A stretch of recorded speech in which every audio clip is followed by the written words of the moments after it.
Well, good afternoon. Once again, I know this doesn't look very professional to put something on like this and do it all myself, but anyway, I've done it. And what I discovered, by the way, today is the 2nd of July 2017. I was going to say what I discovered was that I made a movie yesterday and I thought I had plenty of time to conclude that, and I didn't. I ran out of time on the SD card, shall we say. Anyway, I've decided now to bring this all together, so to speak. I gave an outline yesterday of my personal experiences, and I'm not going to repeat those because I made a movie on that. I've had things such as near-death experience when I was a boy, and also it's similar, few years apart, but I had a out-of-body experience. And I'm going to bring these things together. As I say, I had also seen a UFO up close, in broad daylight, photographed it.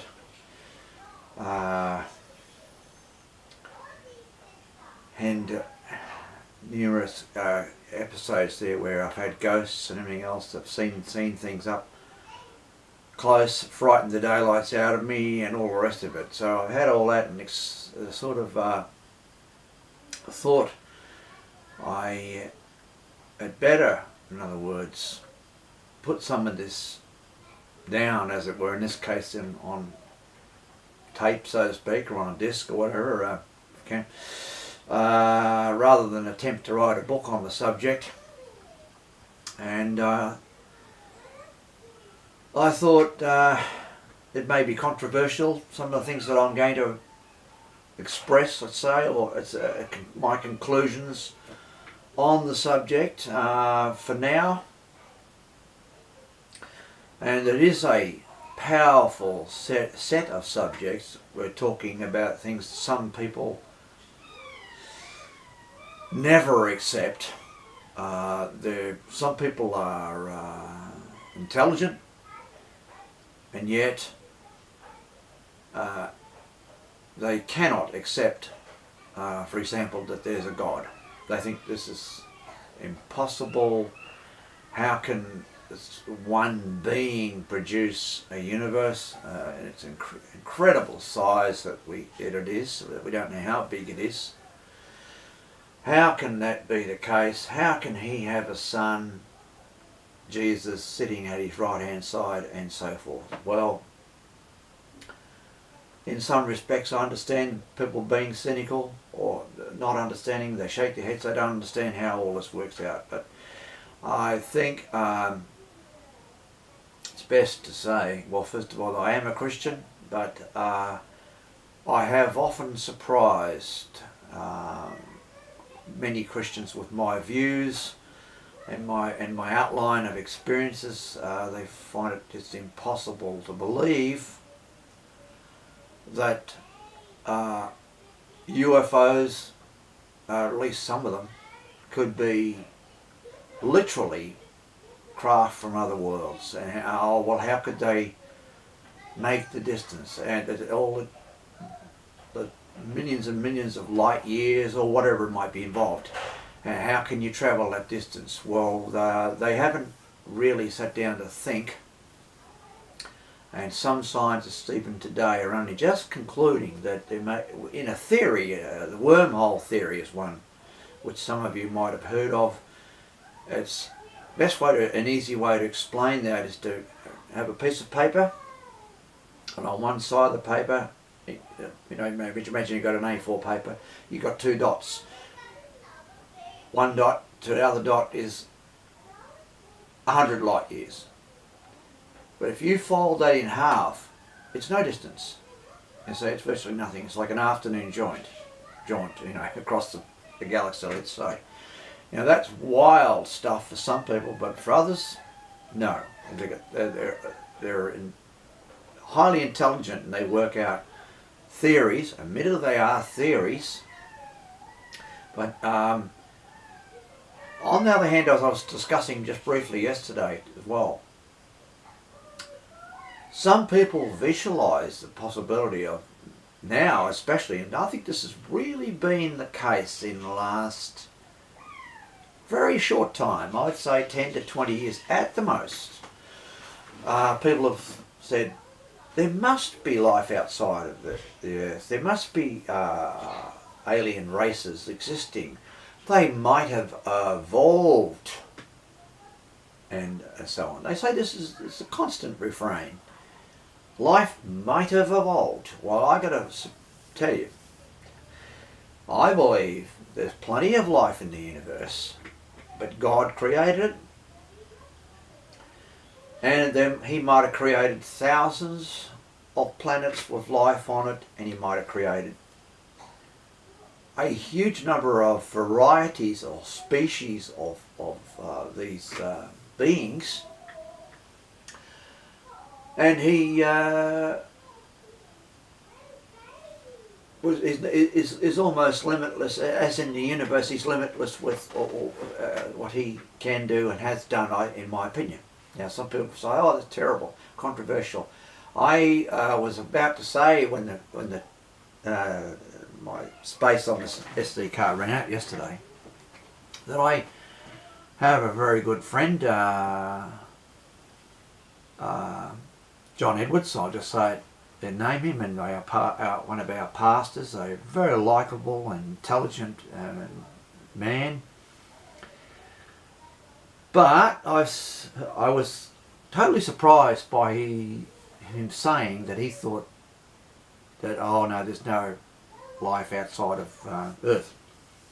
In other words, God created the universe and it's empty. And I even said to him, you subscribe to the empty universe theory that we're the only ones. Oh yes. I said, okay. Rather disappointed to hear that you haven't got a broad enough imagination, or a mind is not wide enough to understand these possibility. Because it's not in the Bible, so it can't be right. But I disagree. I would say that people who have a faith called evolution, you think faith? It's not a faith. Well, yes, it is a faith, because they believe that everything came from nothing. In other words, the Big Bang, yes, or the universe was there and it was spinning rapidly, the size of a grain of sand, and it blew up and it became the universe that we know today. And somehow evolution occurred just by accident, and something that occurred by accident. Single cell became 2, divided into 4, became 8, became 16, and so forth. And then eventually, over millions of years, went from being a single cell to complex beings such as human beings with a brain. In other words, something without a brain created something with a brain, which is pretty good achievement. Complex eyes, complex brain, heart, one that can beat on average 2 trillion times before wearing out. So evolution did that, and wasn't it good? It's great, you know. Well, you have to have a great faith to believe that one. You have to really have an amazing a faith to believe that something like that could occur. Well, I don't, and I never have. I was agnostic as a child. My mother described me as agnostic. But I only became a Christian as an adult, and also thinking through all of the alternatives, let's say, to this situation. So I feel that those people of that faith, which is the evolutionists, and the people of Christian faith, and I am a Christian, but many of them have a lot to answer for or to understand, because they're both lacking in logic in this matter. And I'm bringing together the fact that I think, you know, some people can't even stand the idea of talking about God and aliens in the same subject, in the same sentence, let's say, in context that he created those. They can't stand it. So where's the logic for the evolutionist? You say that the evolving of life on Earth was a 1 in a trillion possibility. That, in other words, there'd be a trillion other planets of similar size and in the right location around their star, a trillion, before another one might have life evolve on it. Now that's just absurd. Of course, that'd mean, if you're lucky, there'd be 2 or 3 planets in the entire universe that would have life on it.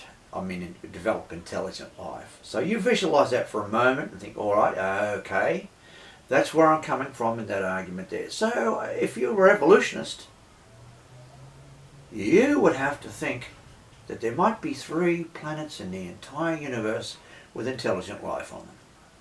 Just think about that for a little while first. Put that to one side. Now, many Christians have a lot to explain, or their logic is also faulty. And you say, well, why would that be? What's a Christian doing saying those kind of things? Well, it's simple. So you would say, God created the universe and he created life on Earth. And he relates to some of the people on Earth, as you know. And he has created, he is in heaven, and there is hell, and there's earth, and the people. That's all there is. Well, you've got there's no logic, shall I say, with that. You're not allowing God his ability and freedom to create as many planets with life on them as he wishes. It's up to him. He can go ahead and make 1,000. He can make 1,000,000 if he wishes. And he can have a relationship with beings on those planets if he wishes to. And people would say, there's nothing in the Bible. I don't know anything about the Bible. But then again, harking back to what is in the Bible, and some people find this extremely difficult too, it mentions in there, and you can Google a lot of this, or you can go on YouTube and find this, there were giants in the earth in those days, it says. Well, what do you mean by giants? You mean like Goliath? Now, Goliath might, I think it's mentioned in the Bible, and some people would like to contact me or make in the comments and say what the size is. That Goliath could be something around about the 12 to 15 feet height. That is utterly huge in the human realm of things, of the imagination. But on a similar topic, let's say, they say Adam lived for over 900 years. Now, many people would say, oh, that's impossible. No one could live for 900 years. Well, the Bible says that he did, so I accept it. Some people who know about aliens or understand these things say the Greys, for example, have got bases underground. Look up J-Rod, just J-Rod, R-O-D, J-Rod, is said to be a grey alien that was captured, let's say, or survived a UFO crash, such as like in Roswell, and you want to look up a good one to do the research on would be Stanton Friedman. If you look up Stanton Friedman Roswell, if you put those in Google, you come up with some interesting documentaries and so on. And MUFON, which is the Mutual UFO Network. Look that up in your research if you want to look further into the subject. That it is said that these grey aliens can live 500 or 600 years. So having a man such as Adam and others of his time live for hundreds of years, up to 900 years or so, then starts to look possible. So we're talking about giants in the earth, and there were many giants on the earth, and the skeletons, some have been found, and in there are Indians and others mythology, let's say. People say it's only a mythology. They had giants in there, and they told father to son, passed on stories of giants with red hair, guys that were 12 foot tall. They didn't just make it up. It's the same as saying, well, the Aboriginals of Australia have cave paintings said to be 30,000 years old with white beings in the paintings wearing helmets or with large eyes. They're, in other words, aliens. And there's religious paintings. One of become famous. I don't know the name of the painting, but it's well known. You can look it up, where Mother Mary is there with Jesus, I think, in the painting, and there's a UFO painted in there. And it didn't come around by accident. It's not the imagination of the artist. And so you look at that, and then you look at all the history of UFOs, and then you're into our understanding of aliens and so forth, and you begin to unravel what's going on in the universe. You begin to see, as I alluded to yesterday, I described the word atheist, or the meaning to that word, as a person who cannot accept evidence, even if it's overwhelming, on a subject. It's usually used in the realm of religion or faith. Oh, he's an atheist, he won't believe in God. But I say an atheist could be a Christian. He may believe in God's creation, which is aliens. He'd say, oh, no, that can't be right. But that's a form of atheism too. And there are people who are not religious at all, and I know some, and yet if you talk to them about the possibility of UFOs being interplanetary spacecraft, they say, oh yeah, that's quite possible. And there could be dozens of different types of these beings. Oh, I suppose that's possible, they'd say. But wait a minute, wind it all back to your original faith, when the reality is there should, by look at that pure logic of evolution, be maybe 2 or 3 highly sophisticated, in other words, intelligent life species evolve in the entire universe if you're evolutionist.